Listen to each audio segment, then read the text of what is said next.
Hey everyone, we're going to do another unique lesson, and today we're going to go over Leave a Message again by Molly Moser. So let's get started and see if you remember a little bit more from a couple days ago when we read this. So remember some of the words that we are going to be learning and coming across in this story or communicate. And we talked about how that means sharing words or ideas with another person. Message, which can be spoken or written information sent from one person to another. And I told you before, like you can have messages on your devices, messages using an iPad. Some people use their voice to speak. Some people use communication devices. Other people use sign language. In this situation, a message is spoken or written information sent from one person to another, and that's what they're talking about with message. Chat means to talk for just a short period of time, usually with a friend. It might be with a family member, it might be with someone you work with or volunteer with, or a classmate, but usually a friend. And then to stay in touch means to communicate with someone you know, but you don't see very often. And how I mentioned before that during this sickness that's going around, we can stay in touch with people we know, how some of the teachers have been doing through emails and through sending packets home like we've been doing, um, maybe phone calls or Facebook Messenger. So those are all different types of ways that we have been staying in touch with you, and we loved hearing from you and having you stay in touch with us too. Okay, things to learn from this story. Or talking on the phone is a good way to stay in touch with friends and family members. Sending text messages is a good way to communicate with friends and family members, and it is important to leave a message if you want someone to call you back. So do you remember our story, our characters in our story? The characters are Carly and her friend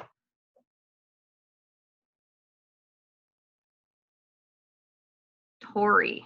I forgot. Do you guys remember? Okay. So here we have Carly. Carly loves talking on the phone with her friends. They talk a lot about different things like TV shows, their jobs, and their families. Talking and texting on the phone are good ways to communicate, there's that word, with friends and family. So if you're going to be communicating with some of your friends and family, you might talk about what you've been doing this week. You might talk about the lessons that you've been watching on YouTube. You might talk about how you miss your friends. You might talk about feelings, how you're feeling scared with what's going on or confused why you haven't been going to school. But those are some of the things that Tori's talking about with her friends and family. Are not those things, but talking and texting are good ways, and they're going to talk about TV shows, their jobs, and families. So today, Carly wants to talk to her friend Tori, and she gets her phone out. She dials Tori's number, and the phone rings, but nobody answers. So Carly pushes end, and she's disappointed that she didn't get to talk to her friend. Why do you think her friend didn't answer? Do you think her friend didn't want to talk to her because she was mad or because she was busy? Do you remember what we had read a couple days ago? Try to think about it. Well, we'll find out when we keep reading. So Carly's phone dings, ding, and it is a message from her mom. The text says, "Hi, honey, how are you?" Carly sends her mom a sad face emoji. You know those sad face emojis? It might just be a little smiley face with a frown, a little yellow circle. Those are emojis.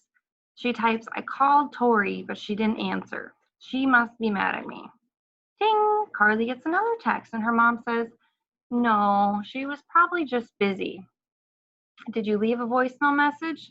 "No," Carly types back. So Carly's mom doesn't know that Tori's busy, but she thinks maybe that's a good bet. And Carly's mom is older than Carly, so she has a little bit more experience. So maybe she's communicating with her something that has happened in her past that Tori can relate to and benefit from. And so she doesn't have to be bummed out. She can be excited that maybe Tori was just busy and we'll call her back. We'll see.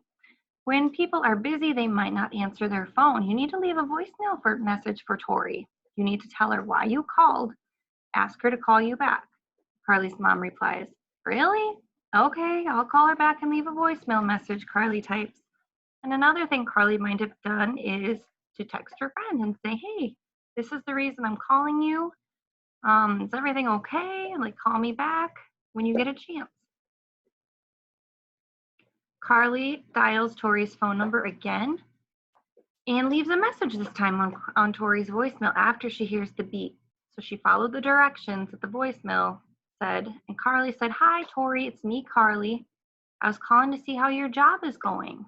Remember, they talked about their jobs and their friends and their family. "Please call me back when you can. My number is 504-555-6784. I miss you. Bye." So let's look at the information, these pieces of information on the screen here. She said hi, and she identified, she said who was calling, that her name is Carly. Carly was calling. She said why she was calling, to see how her job is going. And she asked her what she wanted her to do. She wanted her to call her back. And she left a number that Tori would have access to and be able to use to call her back. Ooh, my brain today. Later that day, Tori calls Carly back. She tells Carly she didn't answer because she was at the library. "Oh," Carly said, "I thought you were mad at me and didn't want to talk." Tori replied, "You're my good friend, Carly. I did want to talk to you, but not at the library. I'm glad you left me a message." So Carly, it can be relieved. She can relax. Tori was just busy. She might have been, if she said she was at the library, which she was, but there's other reasons people might not call you back right away or might not be able to answer the phone. They might be at work, they might be with their family, they might be in the middle of dinner, they might be sleeping, they might be taking a nap. So those are all different reasons that someone might call you back, not just because they're mad. So we have to think about all these different things, like, and not jump to conclusions right away.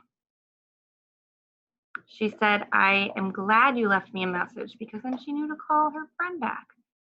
Carly and Tori talk about different things. They take turns listening and asking questions.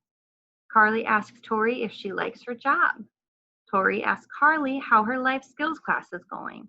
Tori tells Carly about a movie she watched with her grandma, and Carly tells Tori about a visit to the art museum. So just like we talked about a couple days ago, it's always a good idea when you're sharing some information to ask other people about themselves as well. You don't want the whole conversation just to be about you, and you don't want the whole conversation just to be about them too, because that's one-sided. We want to share to get to know people.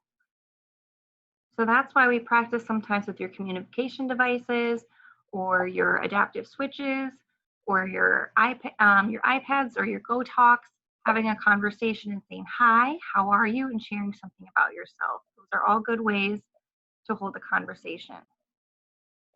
Letting both people talk. When they are done talking, Carly says, "I am glad you called me back, Tori. It was so nice to chat." There's chat, that means there's just a short conversation back and forth. Tori says, "Yes, I am glad we stay in touch." Stay in touch means they might not talk a lot, but they do every once in a while. "Bye, Carly. Talk to you soon." "Bye, Tori," Carly says.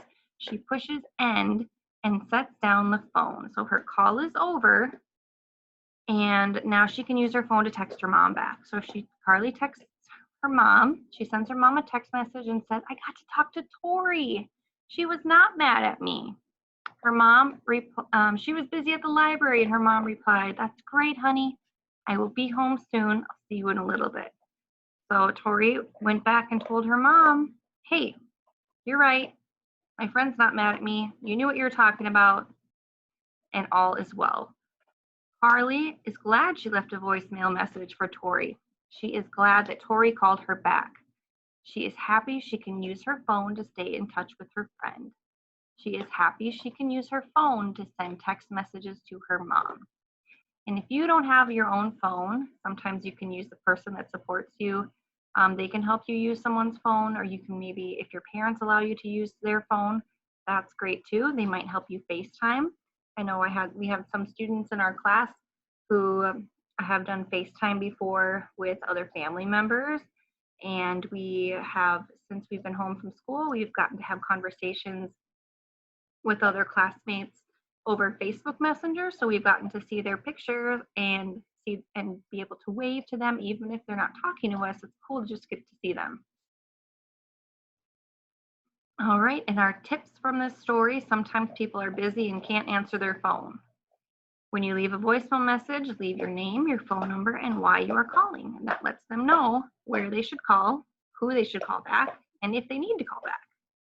Also take turns talking, listening, and asking questions when talking on the phone because it's a good social skill to have. It makes a good conversation. Stay in touch with your friends to let them know that you care. If your friends never hear from you, they might think you're mad at them. They might think that you just don't want to be in their life anymore. They can make they might make some stuff up in their head that's not true because they're not hearing from you. But it does need to be two-sided. Each friend needs to make the effort. Okay, now let's go over some of the questions. We read this story before and went in and did these. So we are going to do these multiple choice questions now. What is the story about? So we've read it a couple times now. And I showed you a prop here. What is our story about? It is about phones, songs, or books. And the answer is, you can touch it on the screen if you'd like, and the person supporting you can tell you if you're right or wrong, or I can help you here too. Phones. What does Carly want to do today? Does she want to bake? Does she want to go for a run? Or does she want to talk to someone? What do you do with a phone? Let's think about this. Can you bake cookies with a phone? Probably not. Can you use your phone to help you exercise? It's not like putting on shoes. Can you talk with a phone? There is our answer. Our answer is talk.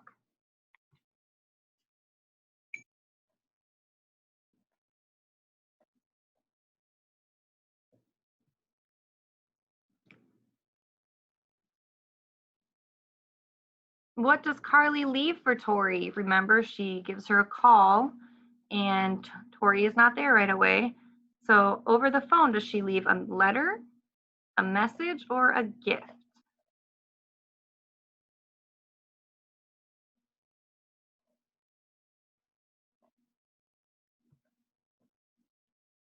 The answer is message. I hope you guys got that one.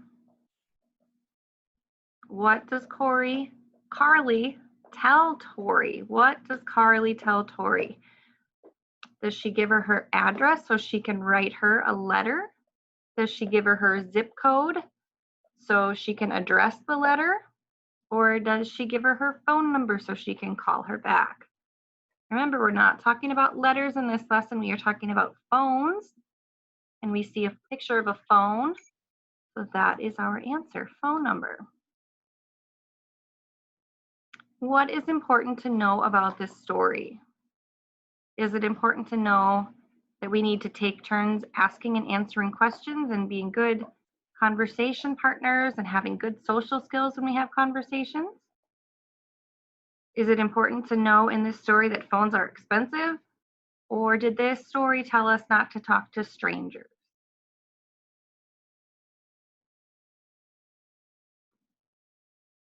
We need to take turns asking and answering questions. There is our answer.